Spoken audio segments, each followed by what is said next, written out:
From Uruguay, a model for making abortion safer. With the announcement in April that the Zika virus spreading across Latin America can cause microcephaly in the womb, leaders across the region have come under increased pressure to relax some of the world's most restrictive laws against abortion.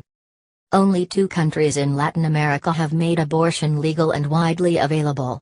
Cuba was the first, in 1979, Uruguay the second, in 2012. But it's the experience of the latter, one of the most democratic countries in Latin America, that offers a lesson in reform, or at least a picture of what is possible.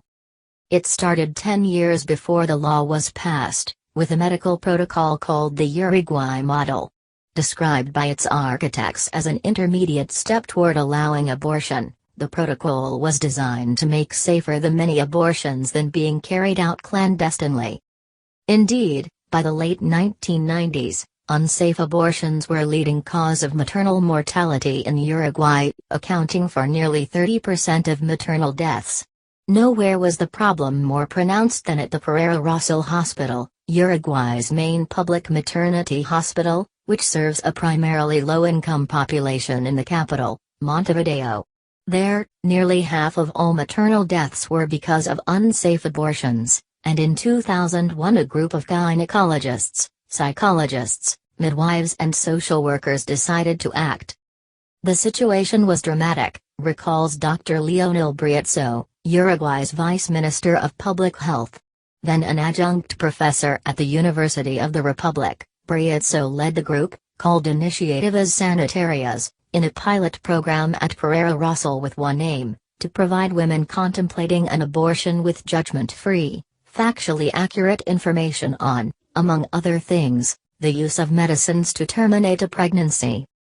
As in other countries where abortion was criminalized, women in Uruguay had turned to the drug misoprostol, Cytotec, which was originally developed as an anti-ulcer therapy. When Cytotec arrived on the market in 1985, the drug's maker, Searle, hoped it would lead a product flow renaissance, a grand plan to revitalize the company's flailing pharmaceutical business under its president at the time and chief executive officer, Donald Rumsfeld, who had been President Gerald Ford's Secretary of Defense and would later return to that position under President George W. Bush. Little did Searle foresee that, to women with only limited control over their reproductive lives, the warning on the label, Cytotec should not be taken by pregnant women, would prove to be better marketing than any ad campaign. It hinted at a chance worth taking, and when it was found to be safer and more effective than other back-alley procedures, the pill's popularity exploded. In Cytotec, millions of women suddenly had access to an inexpensive, over-the-counter option for privately terminating a pregnancy and making it look like a miscarriage. Rumsfeld's company had inadvertently armed the poor and disenfranchised with a powerful new tool, the kind of technology that could cause a revolution.